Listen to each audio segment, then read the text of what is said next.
Hi mate, hope you're doing fine. So if you want to color anything, let me tell you. Just click here edit chart. Click here. So you see they are selected. Okay.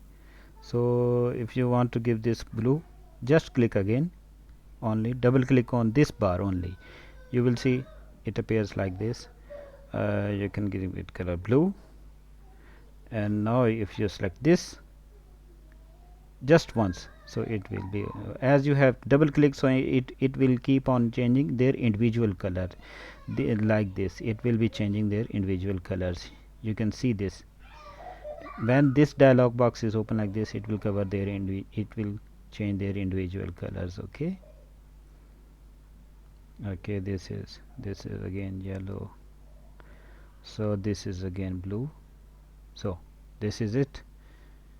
And if you like to change color, for example this, go edit chart, click here.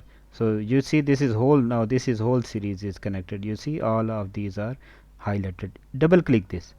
Okay, when you double click this bar, now you can change color only for this bar. Okay, just like that.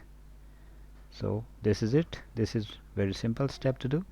And okay, you will be fine now. Thank you.